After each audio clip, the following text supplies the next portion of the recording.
All right, happy spring equinox, and welcome to episode number 154 of the Canadian Prepper Podcast. We're recording on March the 20th, 2022. My name is Eric, I'm host of the show, based in Southern Ontario. I'm a hunter, target shooter, ham radio operator, and computer geek. I started a small preparedness company and help people get better prepared for at least 72 hours, if not longer. You almost got me, Ian. Almost. Almost. My name is Ian, and I'm a student of preparedness and a hobby farmer on Vancouver Island. And I'm Jeff. I'm based in Central Ontario. I'm a target shooter, ham radio operator, and general overall handyman. All right, want to help support the show and keep the Canadian Prepper Podcast on the air? You can buy some swag. We have both the Canadian Prepper Podcast t-shirt and the Tactical Velcro patch at www.prepperpodcast.ca. All proceeds help keep the lights on and the backup generator fueled. And if you're enjoying the show, please take a few minutes and like us on Facebook and submit a review on iTunes. Also, we want your feedback, good or bad, or any topic you want us to cover. You can email us at feedback@prepperpodcast.ca. Okay, so we've got some intrinsically valuable content for you in this episode. We're going to start out with some recent news articles, then we're going to update you on our personal preparedness, then we'll get into the main topic, Introduction to Precious Metals. So let's move into the news. All right, something that did not get any coverage by the mainstream media, and no surprise there, but is like kind of a seismic shift in world economics is Russia is switching from US dollars to rupees for oil. As far as deal with India goes anyways. CNN.com is the article. This whole time since Bretton Woods disappeared, when Nixon, we'll talk about this later on, but Nixon took us off the gold standard in 71, and it switched from basically a gold-backed currency to an oil-backed currency. So the petrodollar has kind of been an ongoing thing since before I was born. I'm that old, yes. That's a long time ago. That's a long time. And Before Scott was born, though. No, well, this is true. Nobody's that old. But anyway, so yeah, like this whole time, in recent history, I mean, people have been trading worldwide oil for US dollars. That was kind of a shady deal between the Saudis and the US, and they kind of spread worldwide. And basically, you could not make a deal for oil anywhere without doing it in US dollars. That's why Iran had sanctions and everything else.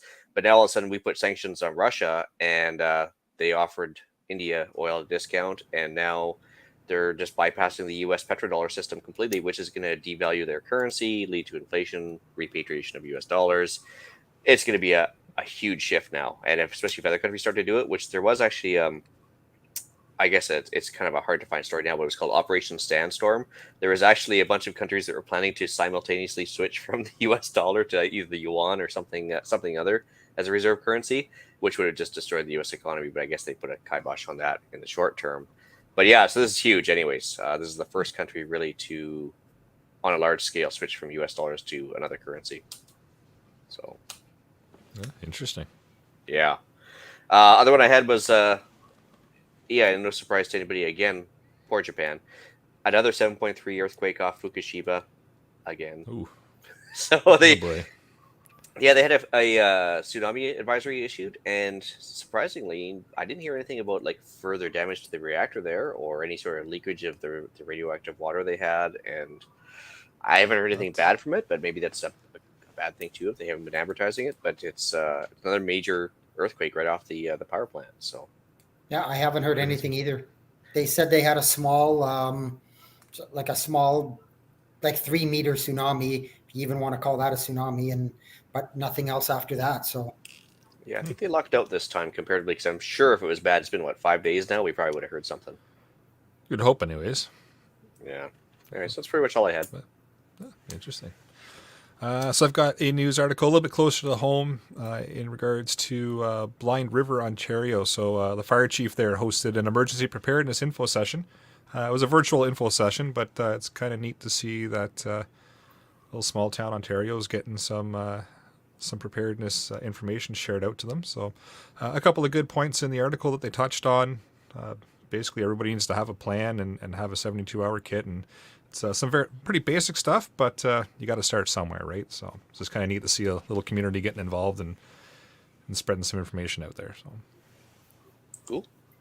Yeah, I think, like you say, even small town communities are starting to wake up to the real realities that stuff's starting to happen, and being up north there, I mean, they Elliott Lake and that general area. I don't think they get them as much, but they're sort of up towards the forest fire sort of area in the summer, and Temagami in that area can get them. So Yeah, yeah. absolutely. And there's rail lines that run through that, if a bad derailment or something happens, and you never know what you're going to get. So it's good to see some info getting passed around. As long as they don't have a smoking fire train go through town like they did in Lytton last year. Yep. Well, one of my news articles, they don't have to worry about that right now because CP's gone on strike. So there won't be any trains moving. As if our supply chain issue isn't bad enough already. Now the CP's gone on strike. I don't think it's going to last very long. I think the federal government will step in fairly quickly and not let it drag on very long. But I've been wrong before. I mean, who knows what Trudeau will do? Maybe he'll start freezing their bank accounts. I don't know. Yeah. Actually, a quick question on that. So, wasn't it the rail lines last time that caused the propane shortage out east as well? Well, yeah, it was, but it wasn't their fault. They didn't go on strike. Their lines got blockaded. Yeah. And the government just wouldn't move on it and wouldn't. They just let it go on and on and on until it Quebec literally got to like absolute crisis stage, like elderly people that were living out in the country and relying on propane for their heat were being told, here's your 6 days of propane and good luck, because after 6 days we're not going to have any left. And so yeah, it dragged on for, I'm going to say, 2.5 months. Yeah, so I mean, like same net result. I mean, the rail lines aren't running, but yeah, it'd be interesting to see how long they let this one go. Yeah. And funny that Ian talked about what Russia's doing with their oil. They had a debt payment coming up the last couple of days ago, and even though everybody talks tough about all the sanctions that they put on them and how it's going to economically devastate them, they made their debt payment. So it'd be interesting to see where it continues to go from there and what their long-term plan is. But I mean, if they can sell their wheat to China, and I believe it was India was looking at buying a bunch of their oil, so who knows where it's going to go. Well, I think first of all, I guess the countries that impose sanctions on Russia, I think total about 1 billion people, right? But anything in North America and Europe and Australia and maybe Japan or something, maybe about 1 billion people. So 7 of the 8 billion people in the world are not putting sanctions on Russia. So, I mean, that's one way to look at it. But also, if they're doing the oil sale to India, even at a discount, they're still going to have enough money to make these payments and stuff. So, I don't think it's going to work out as well as they planned. Yeah, it's going to be interesting. I mean, and not just the sanctions, but like I say, with China buying their wheat, now they're talking about a whole big possible wheat shortage all around the world if they have issues with the growing season or supply chain issues or whatever, that it could be quite a bad season for wheat related products. All right. Well, shall we move into what we've done lately for preps, since we're talking about shortages of wheat related products? Yeah. I bought an aero garden, one of those small indoor, I guess hydroponic type growing things. Nothing big. It was on sale at Cambodian Tire for 40% off. $149 regular, $249. It's not so necessarily needed now that we're coming into spring, but I figured I might as well get it now while the price is down and be able to use it for next winter. So it'll never get any cheaper, I don't think so. And I've purchased some wood, and I've got to get some more, and I'm going to start building a couple of raised garden beds for out the back for this summer. Get my own little garden going. So those aero gardens you can run over the winter time too, right, Jeff? You can run them anytime. Yep, they're indoors. You can run them winter, summer. Yep. Nice. And they don't require power either, do they? Yeah, they do actually. Just to circulate a pump and the grow lights. So they do require power, but not very much. I must think something else. Yeah. Awesome. Well, for myself, started to went out and actually got the seeds. So for our garden, so we're gonna get that started here in the next week or so. So to get the seeds settled in and get our system all set up so that we've got something to plant in a couple of months here outside. The new ham antenna showed up. I know, weird for me doing ham related projects, but it's 270 feet long, so it's going to be a fun one to set up. But finally decided to go with something nice versus a couple little things here and there I had. So could take some time and get that deployed out, and then I can cover all the bands. So, and up to 3 kilowatts. So it sounds like you win the antenna measuring contest then. Oh, I don't know. That's quite the contest to enter into on the internet. Yeah. Yeah, we'll see. All right. As for myself, so I had some professionals come in, help me with some tree felling. So I took some pretty cool videos there. I had a couple of trees overhanging some power lines and way too close to the house for my liking. They took care of, which also helped me finish off my fire break. So as of today, yay, I'm done my fire break around the house. Nice. Because I spent a lot of time chainsawing today. Oh my goodness. But yeah, sound like it's a bad thing. Well, it is fun, but then It's work too, though. It's on a 45-degree incline too around the house, so it's kind of a pain in the behind. But anyway, Yeah, fair enough. so yeah, that's good. So for fire season this year, I'm feeling a little more comfortable with things. Did a little bit of food rotation. Actually, I don't know if the camera can see it behind me, but I got a new reloading press, which is pretty good. Ooh. Yeah, new, not even off where. And Are you feeling all right? yeah, I know that's kind Are of you, fun. are you sure it's not off of where? I actually had to buy it new because they're so hard to find for the brand new ones of this newest version. Anyway, took delivery of, I don't know if I talked about this last week or not, but I took some delivery of like some rocks and dirt for the greenhouse. Did I mention that last week? I think that was mentioned last week. No. So I took about six cubic yards of basically half-inch crush or 3/4 inch crush because I need to like build up a foundation on the uneven ground around here. And I'm going to put up a greenhouse hopefully the next couple weeks and get it in place for spring planting here because, obviously food security is an issue. So yeah, and I'm going to have to hand bomb about 6 cubic yards, about 30 yards into the sticks to get that done properly. Did a feed top up and wait for it. I did a CGN deal. Oh, there it is. I knew it was there somewhere. Yeah, had to come. Yeah. So yeah, I'm waiting on delivery of hopefully a scope that I got on the cheap, which is good. But that's pretty much it for me. Nice. Another scope, huh? Yeah. Got to Awesome. keep an eye on things. Oh. Terrible. Touche. All right. Well, with that, shall we move into the main topic here? Maybe talk about some things that you might be able to use to purchase more scopes. Yeah. So why are we talking about this? Well, financial upheaval. We've been noticing lately that things are not, stable around the world. Is it a funny Good way of putting it? Good way of putting it. Yeah. I mean, between the excessive spending over the course of the virus of unknown origin that we keep talking about on the internet, excessive spending there, sanctions here, there, and everywhere. Obviously commodities are going crazy in prices and everything else. Obviously, when you have a fiat currency, which has like no intrinsic value to it per se, and you print a whole lot of it to pay off debts or spend on programs, sooner or later you're going to have inflation or economic crises. So yeah, probably a good time to mention stuff that's been used throughout history, right? Absolutely. So a reserve currency like the US dollar has an average lifespan of about 80 years.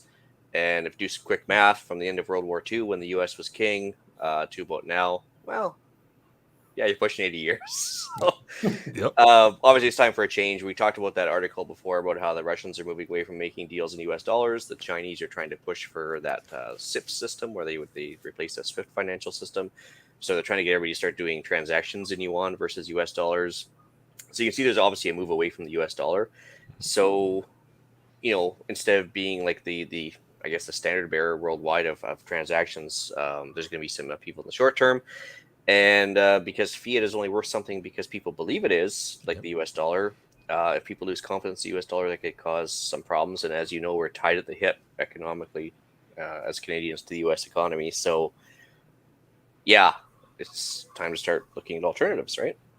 This is where we go off on tangent about Bitcoin, or no, actually, although if we had somebody that was actually knew what they were talking about, which I do not, I'd love to get somebody to talk more about cryptos and everything else. But I'm basically at like grade school level on that stuff. But But as a previous example, when people were trying to look at alternatives back in the 1700s, they had Tulip Mania. Did you guys ever read about that? It says I did. Okay, so back in the 1700s, the Dutch, of all people, so it's Dutch, they decided that tulips were the up and coming thing, and they were going to start spending money on tulip bulbs. And they actually got to the point where there were auctions for certain tulip bulbs, and they had like family fortunes tied up in tulip bulbs. And because people believed that they were going to be worth something, it went kind of like off the deep end for about a year and a half, and all of a sudden people realized that they're just tulip bulbs. And then also they went from being family fortunes tied up in a tulip bulb to, well, they might as well eat them at this point because they were worth nothing. So it's a prime example of what like a fiat currency would be, like and or your average modern day currency backed by a central bank. It's only good as long as the public has faith in it, right? Yep.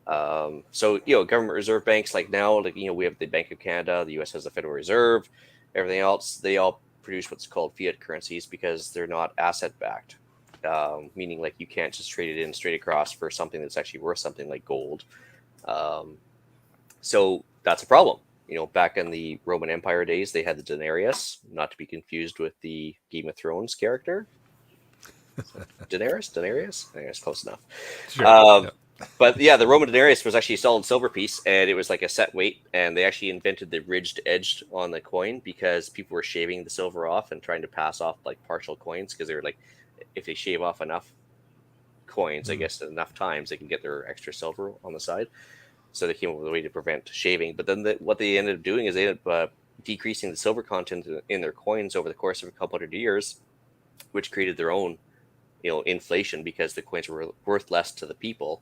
And they ended up having a currency collapse even with asset-backed stuff because they started playing around with it, right? So let's see here. We should give you a bit of history on this. We got any questions so far?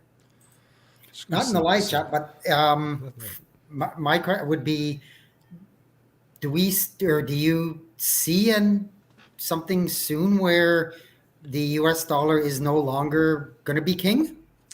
Yeah, I mean, like I said, there's been a steady transition over from countries talking about not making deals in U.S. dollars, and I think generally after an upheaval such as a war, a pandemic, or anything else, usually there is a shift afterwards, right? And so after World War II, that was obviously a thing.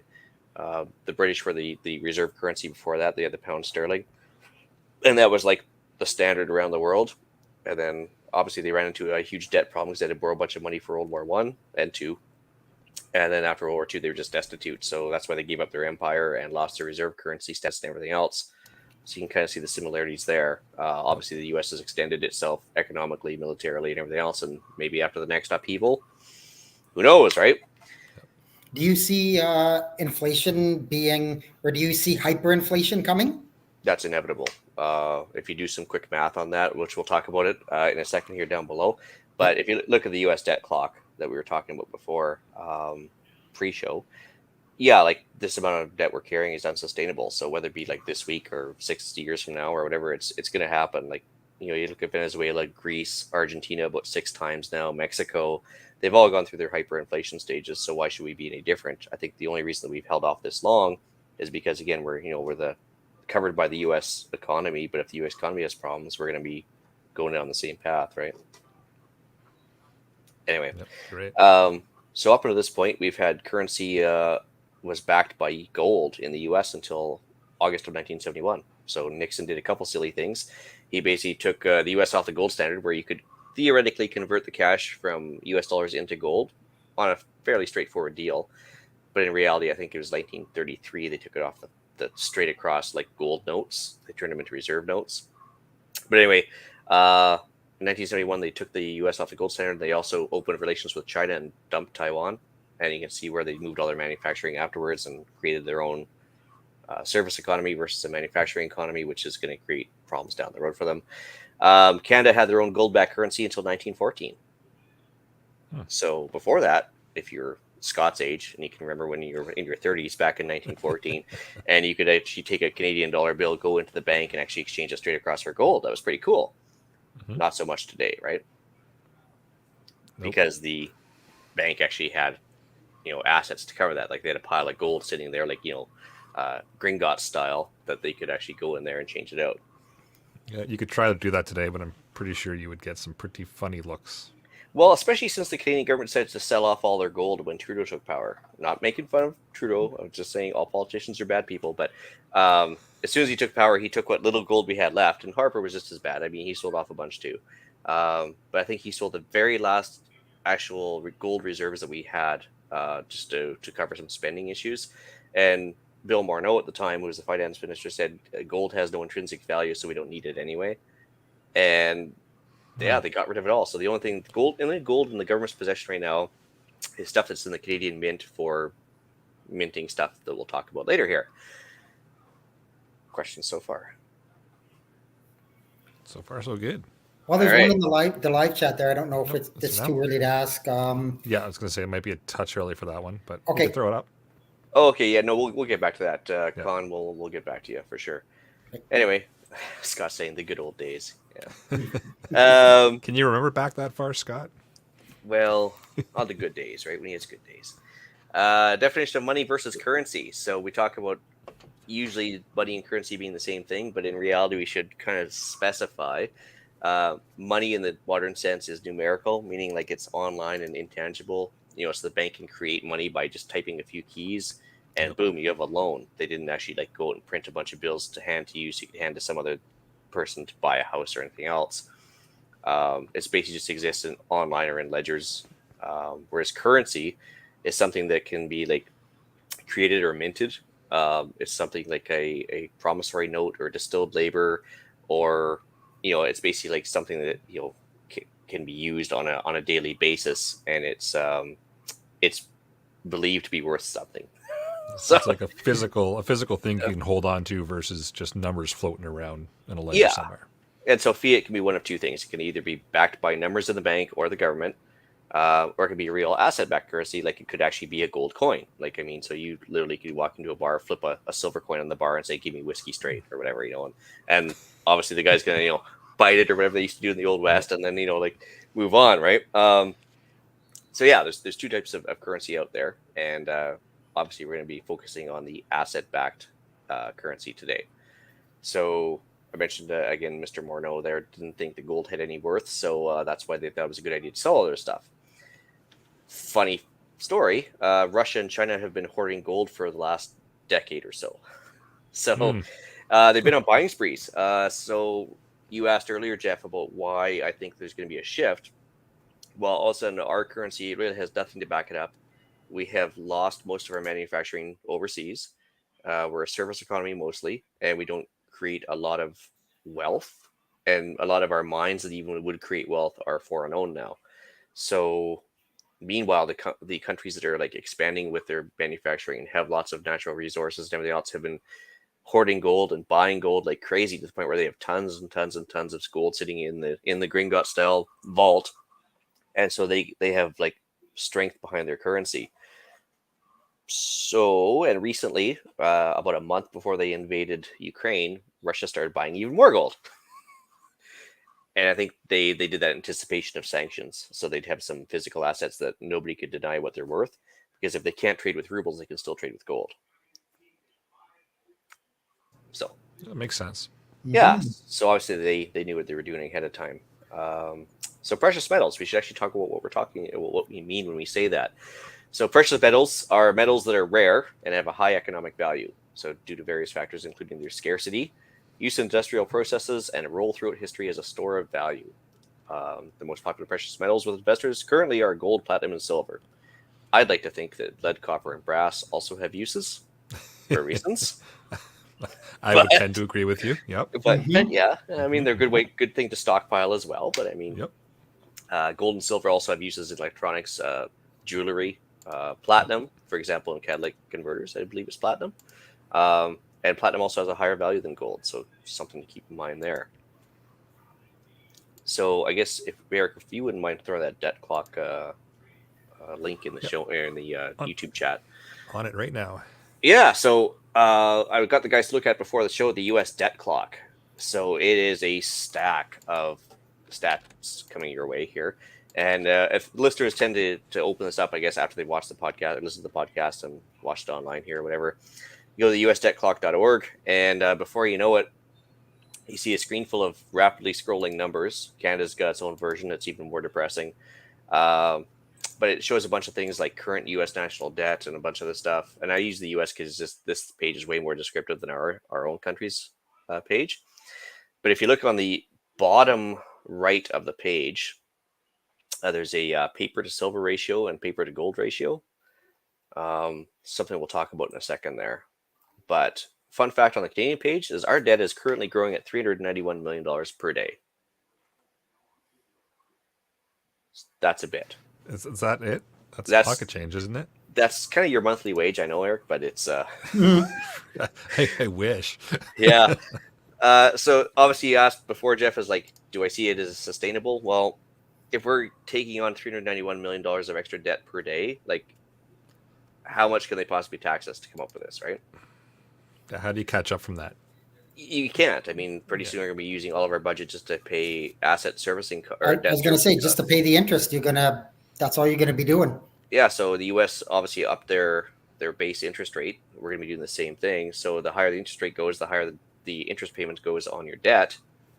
Well, okay, that's not exactly sustainable long term. Worldwide debt right now, currently, if on the U.S. National Debt Clock page, I think it's right in the middle. Let's see here. If I can point it out to you guys. It's there's so many things to look at here, but currency and credit derivatives now, which is in the green section right near the bottom, $612 quadrillion worldwide debt. That is a lot of debt. Yeah, so between currency, credit, and cash, there's a lot of debt going on. So yeah, we've got bank holidays, obviously, like unstable governments coming up here, kind of a repeat of the Weimar Republic in Germany back in the 20s. And on that note, I threw an article in the show notes here. Coast Capital Savings decided to announce that next week they're closing for 5 days to do a software upgrade. I'm like, 5 days to do a software upgrade. That's very interesting. Who is that was closing up? Coast Capital Savings on the West Coast here. Okay. Closing for 5 days. They'll be open for half a day, then they're going to be closed again for the Easter weekend. Highly unusual. And they're saying, like, wait a minute. Like normally people don't, if they're doing a software upgrade, they're usually closed, from midnight to 5 a.m. online or something, right? They don't close for 5 days. I just found that interesting. But Greece did the same thing, right? They closed the banks, and all of a sudden, now that we're closed, everybody can't. We're seizing your bank accounts, just so you know.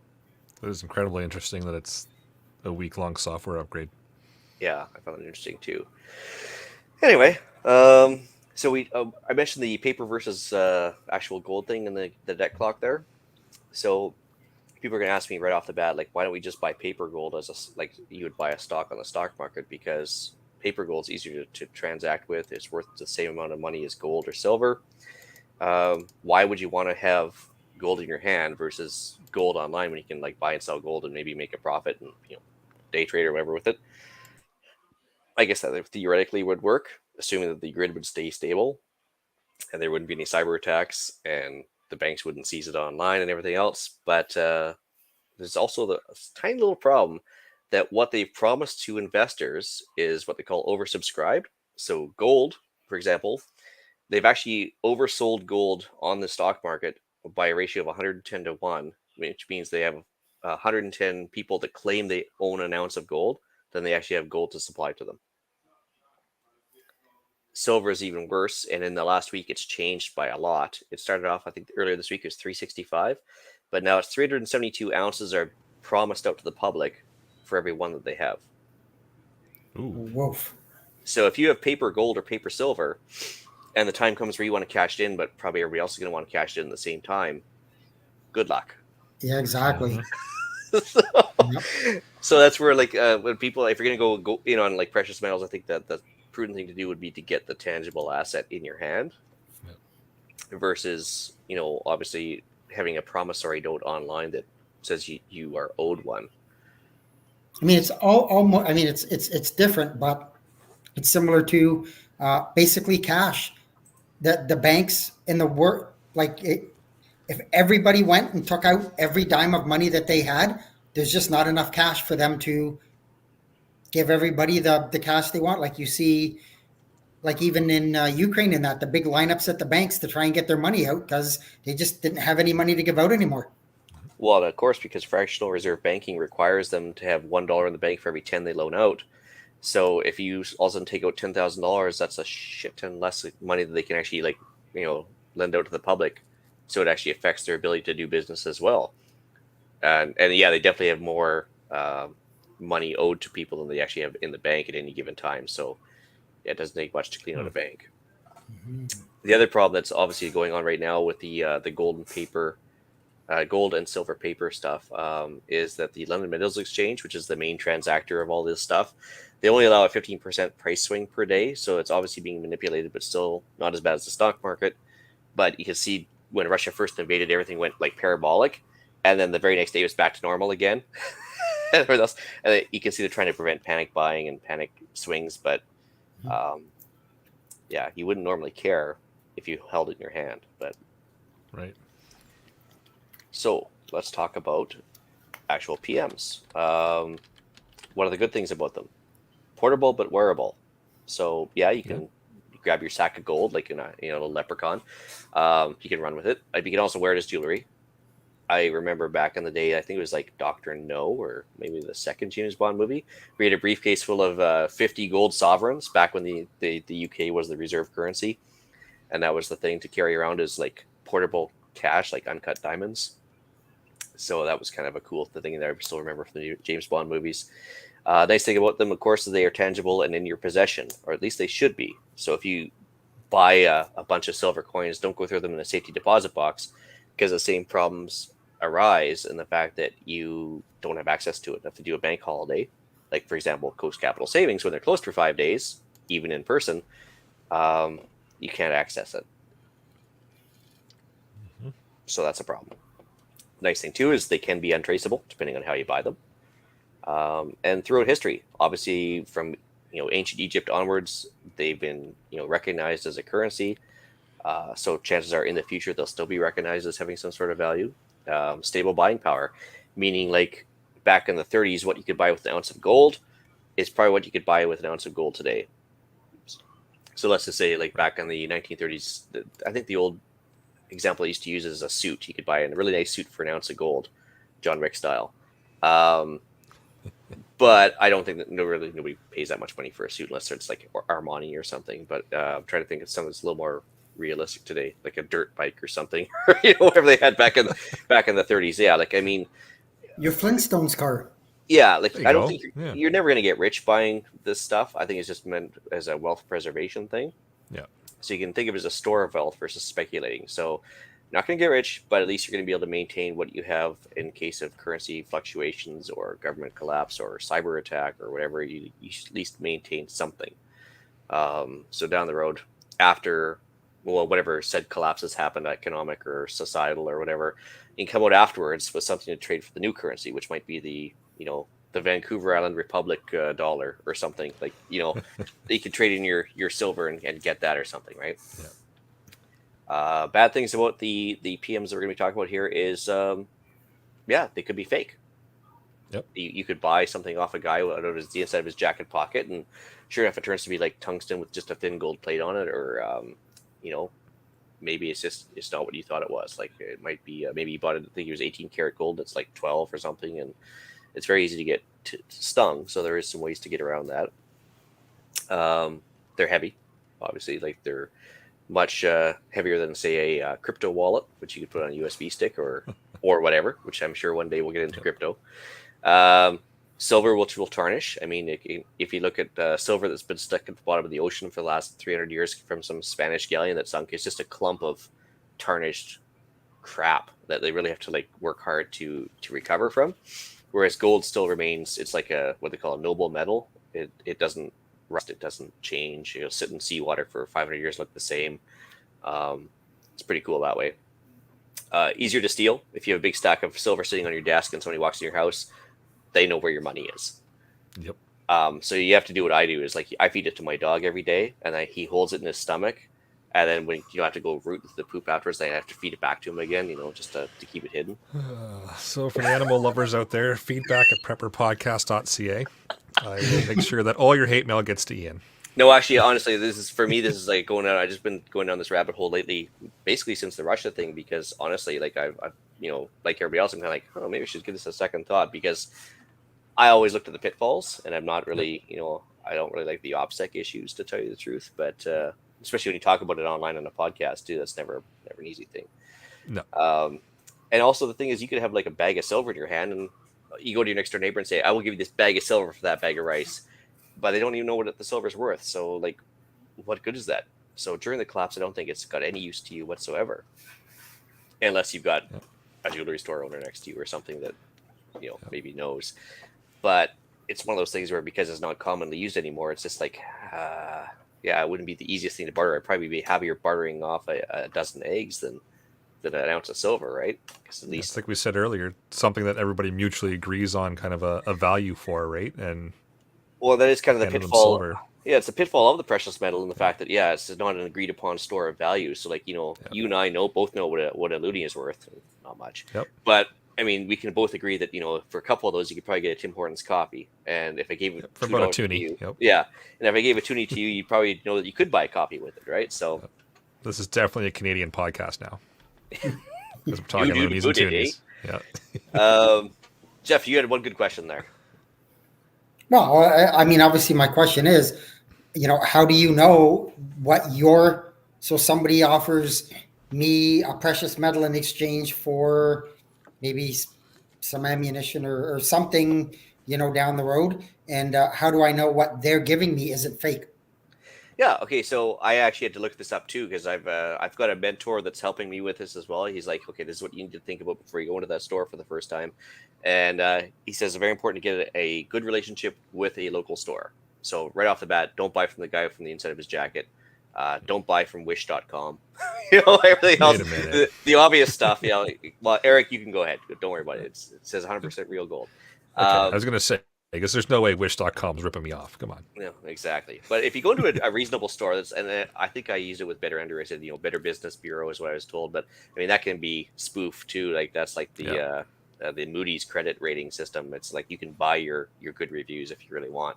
So yeah, just go to a store that you trust or has a good either word of mouth, Google review, just the gut feeling when you walk in, whatever.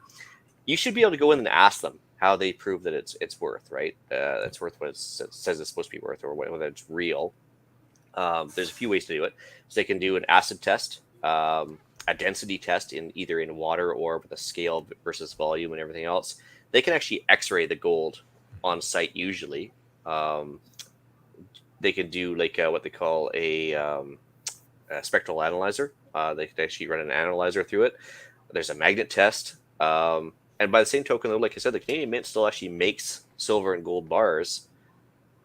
I'll call it for profit per se, but they actually do have serialized, serial numbers on them. Certified, sealed in plastic, actual gold and silver bars you can buy. So at least, as much as I trust the government, I guess you could buy them from them. If it is actually gold, like jewelry or something, you would have a stamp on the inside that would either say GP for gold plated, GEP for gold electroplated, 18 or 14K for the carat content. So it's out of a scale of 24. So obviously 18 out of 24. So if it's 18 karat gold, it would be, 2/3 gold basically.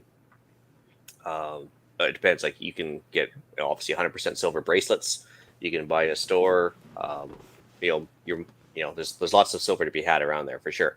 Yeah, I guess more my issue with that is you don't have a way to go to do that. That store is gone, or we're in that the shit hits the fan scenario, and those businesses no longer exist. Is there a way to kind of figure it out? Yeah, I know you say people bite it or scratch the top off or whatever, but yeah. So I guess that would be a difficult. It's more of a difficult thing, but yeah, like I said, I wasn't kidding actually. So you walk into the bar and hand a gold coin, and they would actually bite it to see if it was actually soft like lead, because it is a very soft metal. You can actually pound gold super flat, like paper thin, to cover like they used to have gilded everything, right? Back in the day. So that's one thing. It's a super soft metal. If you scratch it, most of the times, if you're scratching it on something, if it's gold, it'll actually leave a gold line behind. most metals will actually leave a black line behind. So there's a scratch test.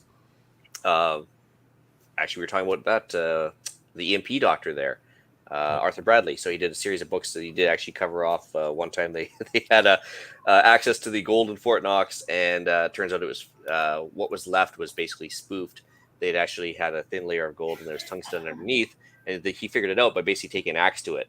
He just gave it a good whack just to get through the surface, and sure enough, yeah, a couple millimeters down, it was just tungsten. Obviously, if there's a foundry stamp on it, it would probably tell you where it was made, so you could go back on them or whatever. But now again, shit hit the fan situation. Would you want to be dealing in gold with your neighbor? Yeah, who knows?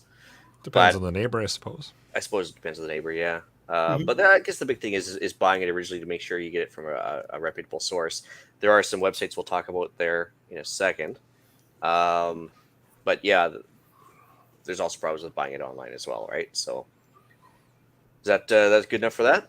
Yep. Cool.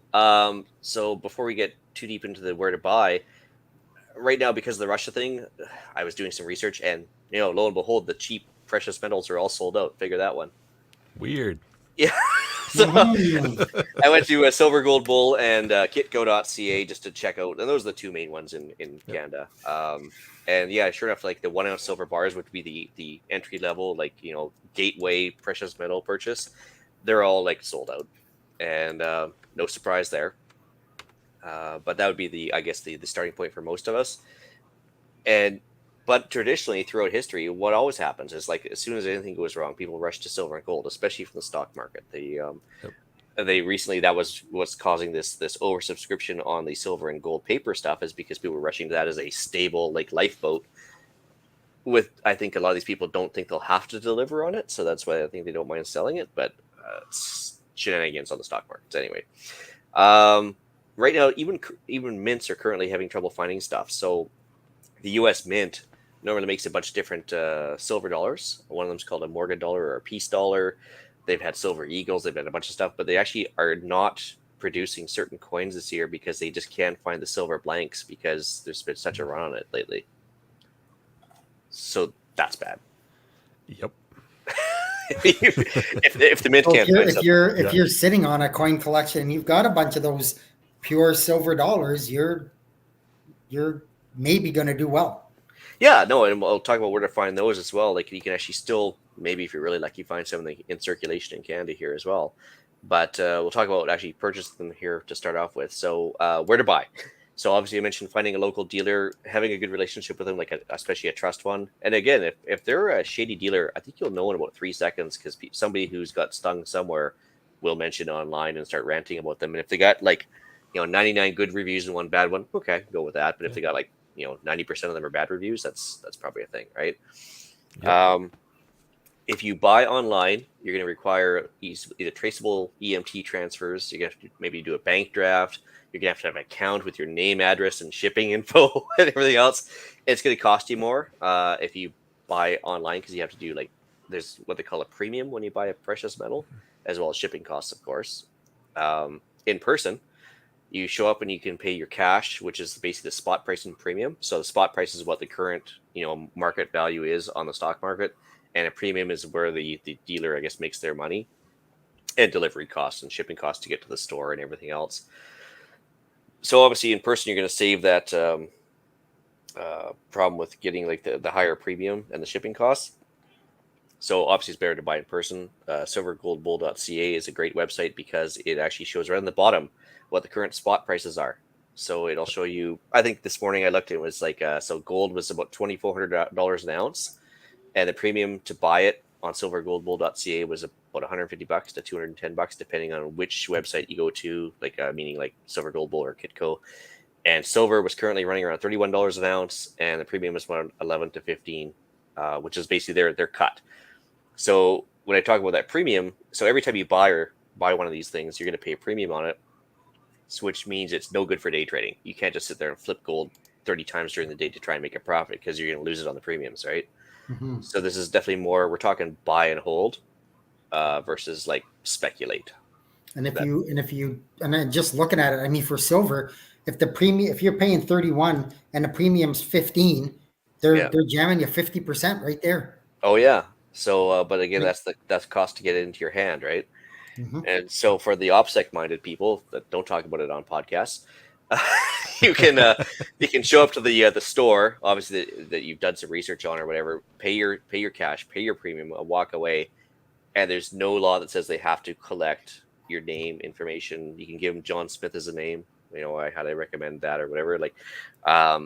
And you can walk away with Royal Canadian Mints, the actual bars that might have like anywhere from 5 to 10 ounces to the big old style you see in the Western movies where they have the big old bars of silver or whatever. You can do that too if you really want to.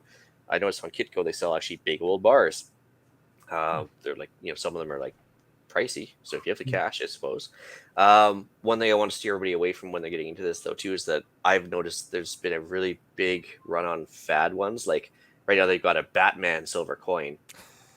There's still only 1 ounce of silver, but it's going to cost you double what the spot price is. Like, why would you do that? Like, not if you buy it on Wish.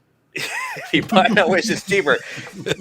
Well, the funny thing is like, yeah, if you're doing this to buy and hold wealth, why would you get into like the collector aspect? Well, I want the limited edition Batman coin. Like, please don't. Like, oh my goodness gracious! Like, I can't imagine. Like, you're never going to get your money out of that, right? No. Especially if you change your mind in 6 weeks from now. You decide that precious metals are stupid, and I'm just going to stop taking my financial advice from some random dude on a podcast, and you want to sell it again. Well, nobody's going to buy the Batman coin back for what you paid for it. It's just not going to happen, right? So you mentioned other places to get stuff, Jeff. So non-standard sources of silver, for example, or precious metals of various stuff. Pre-1968, dimes and quarters in Canada were about 99% silver. Look at that. Occasionally you can still find them, very rarely now. I remember back in the 80s we were even looking for them back then, and I couldn't figure out what the big deal was, but a lot of these the teachers were always looking through the lunch money the kids were handing in to see if there was stuff, and I was like, I get what they were after now. Anyway, a lot of old silver dollars obviously were still silver back in the day. Before 1982, nickels were actually made out of nickel. 99% of it was nickel, actually 99.9. So melt values, meaning like if you actually took that currency and melted it down, the melt value of those pre-82 nickels is actually higher than obviously what the numismatic value is, which would be 5 cents. Obviously, it's going to be worth more than that. So that's why they took it out of circulation and just made it nickel-plated steel, because it costs more money to make a nickel than a nickel was worth. So if you actually want to go down a rabbit hole, look into melt values of various stuff. And you'll see why people are stealing catalytic converters all the time. Yeah, that's a huge thing going on right now. Yeah, because I think there's like something like $2,000 or $3,000 worth of platinum in a catalytic converter, and so if people know how to extract it, melt it down, and once you melted it down, obviously you can't tell where it came from, and yeah, money. Not that we suggest you do that. No, I'm not saying you should do that, but I'm just saying like people are doing it for a reason, because they're not stupid, right? They've actually figured out what the actual tangible or actual value of it versus like the retail value of it was. Especially if you came off an old car, right, where they first introduced catalytic converters. Some of those are in the junkyard now, and I'm sure the junkyard dealers have figured it out and probably ripped off all the cats off all the old cars, but maybe some haven't. Likely.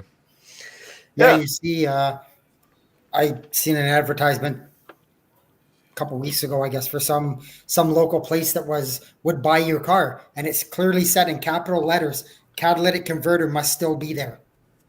Yeah, and that's the main reason why they're buying the car, right? Like they're buying it for the cat. Yeah. Yep.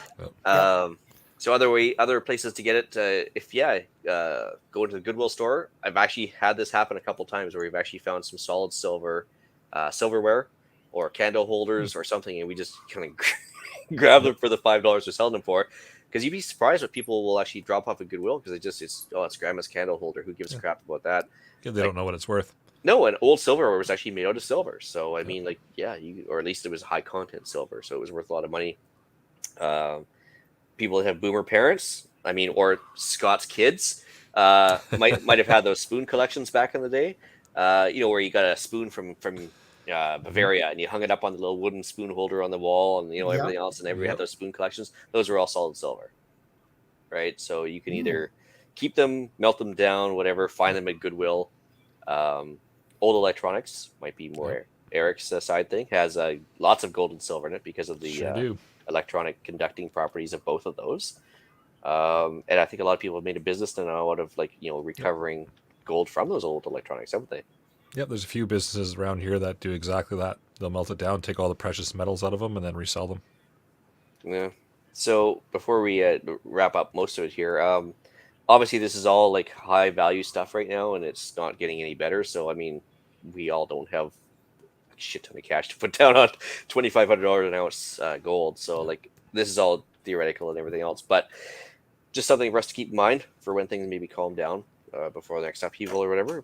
Hopefully, Yep. But there is a hobby level we can talk about for sure. Silver, if you can find it.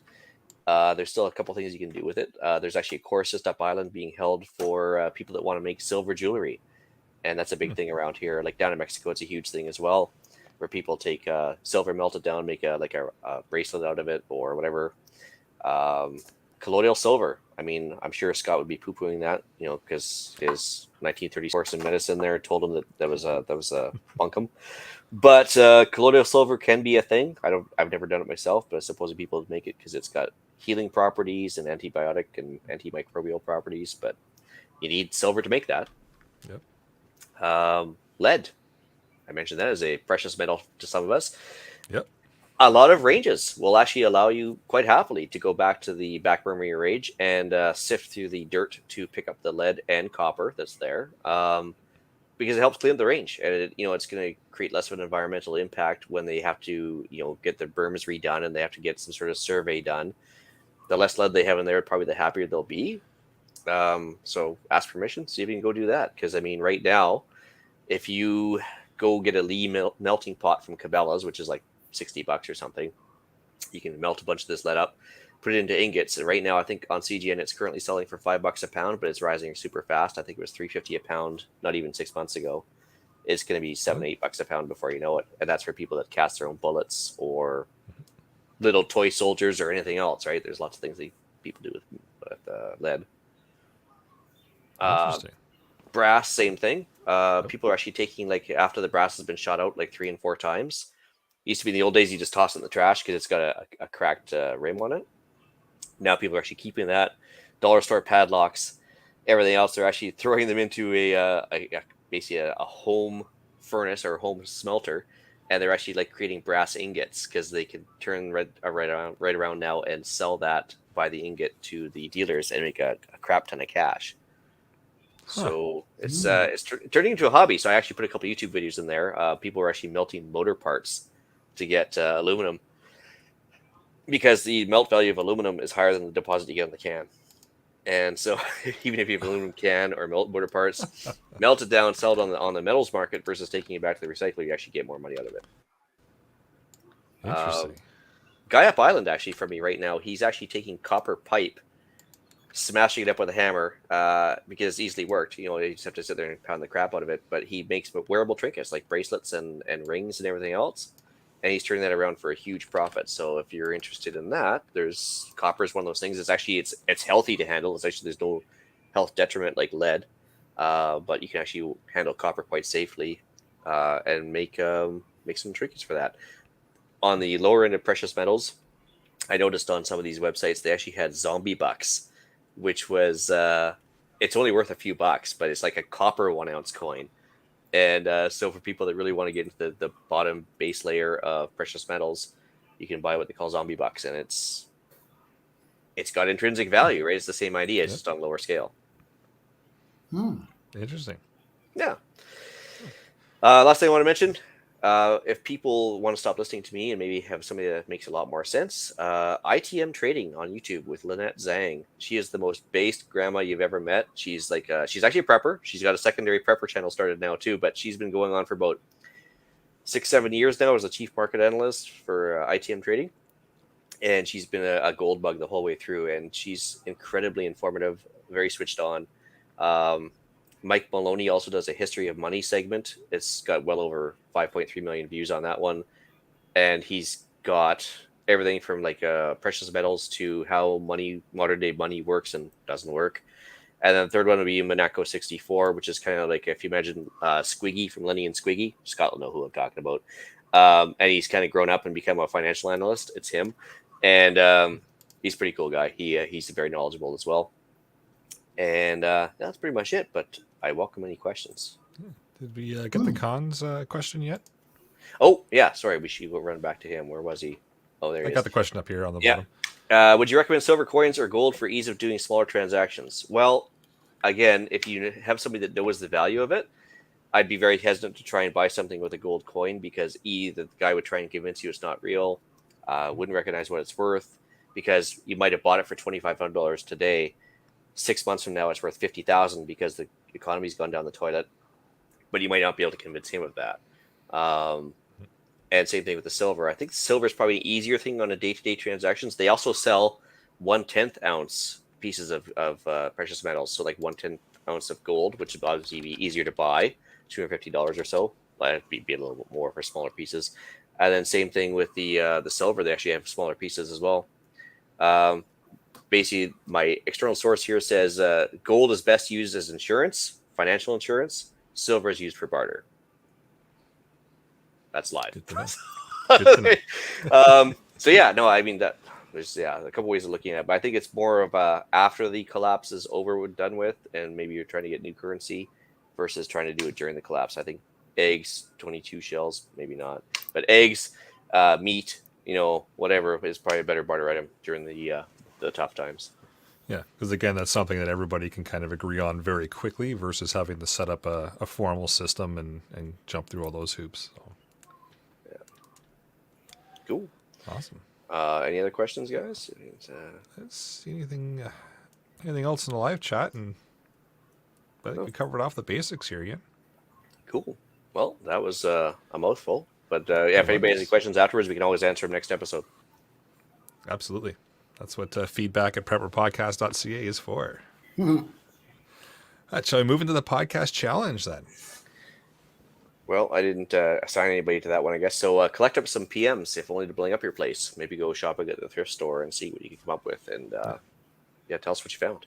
Yeah, that's a great tip to hit up the thrift store. I would never have thought of that. Well, especially when you just grab a candlestick, look underneath, and it looks like it's silver, and it might actually say 0.925 or 0.900 or whatever. There'll actually be a percentage of silver content in there, usually on the bottom, if it looks like it's silver. I bet you, Eric, you could find something at the Macro Mall. Oh, yeah, a painting or something. Who knows? Yeah. Funny guy. Funny guy. All right, let's move into the upcoming events, shall we? All right, we got the Reputable Finnish Reserve March, which is the Finnish military puts on a military march during the dates of May 26th to 29th, where you can do anywhere from 10 to 160 kilometers and, record it on something like Strava or some sort of app, prove that you did it, and you can certainly apply and get a patch, a medal, a certificate, or whatever you want. You can get a t-shirt if you want. And there's actually a team going with a Canadian Petro podcast guys, Team Ragnarok. Nice. Play on words there. Yep. And so if you can join them, and there's actually team results as well. And I think last year we came in second worldwide on the rock. Oh. So yeah, we did okay. Nice. All right, so I've got the annual Preppers Meet coming up July 7th to the 10th in Desborough, Ontario. So check out annualpreppersmeet.com for info there. They're just getting the website fired back up. There is a Facebook group as well. If you happen to be on the Book of Faces, you can check that out. Deal of the week. So All right. Princess Auto has water bladders on sale. I actually haven't looked it up, but I understand they've got different sizes. So, we always talk about, what's one of the things you're really going to need in an emergency? It's going to be water. So if you're looking for something, Princess Auto's got them on sale right now. Awesome. All right. And any shout-outs? I've got nothing so far. Cool. Well, All right. I'll shout out to Ian for doing the hard work on this one and, kind of giving us somewhere to go and pointing us in the right direction. So Cool. Thank you, guys. All right. Email and iTunes reviews. You've got a review there, Jeff? yeah, so it comes from Big Papa Dudes on YouTube, and just basically says about our last couple of episodes, we've talked about nuclear stuff, and he said to add to the prevention and treatment section on washing, showering immediately when you get home after you're contaminated. Soap is fine, but not too abrasive with the scrubbing. However, do not use conditioner in your hair. You have to have some first, but Beat me don't to use it. the conditioner in your hair. It says it will bind to any radiation that's in your hair. Sounds like another Interesting. good case for keeping your hair down to like a number one on the sides and top, right? Mm-hmm. There you go. Awesome. Well, good info to know. Well, with that, I will bring episode number 154 of the Canadian Prepper Podcast to an end. You can find the podcast on iTunes, Podbean, Spotify, or of course your favorite podcast app. Please help us out. Take a second to submit a review. It does help other people find us.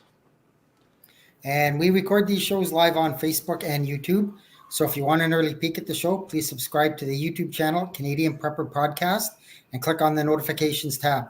That gives you an alert when we're going live. If you want to reach me, you can just send a generic message to feedback@prepperpodcast.ca. I hope it'd be a little bit more than generic. Maybe addressed to you at least. Yep. Or at least angry or something. Angry preferred for Jeff, yes. All right, you can reach Ian directly by emailing me at theislandretreat@gmail.com. And you can also find me on Canadian Patriot Podcast on iTunes and YouTube. We record Monday evenings at, I do believe it's 8:30 p.m. Eastern now. We've kind of moved up the schedule a bit. So what happens when you get older, huh? Yeah, well, I have to get to bed early, man. That's just the way it is. As soon as it gets dark, that's it. I'm also in the Discord chat for both CPPs. Email us if you want an invite. So, yeah, join us on Discord. I think we're up to, what's it, Eric? About 160 users? Yeah, somewhere around there. Yep. So it's We're pretty getting- lively prepper chat on there for sure. Links in the live chat, so check it out. Perfect. There you can find us discussing why government waste in society has me autistic about precious metals. All right, you can check out rapidsurvival.com and get me there on the live chat. I also hang out on the Discord chat from time to time. You can find me in there. And failing that, you can flip me an email at feedback@prepperpodcast.ca. Remember, the angry emails are for Jeff. The happy emails are for me. Thanks for joining us this evening. And until next time, be prepared, stay safe. And keep learning.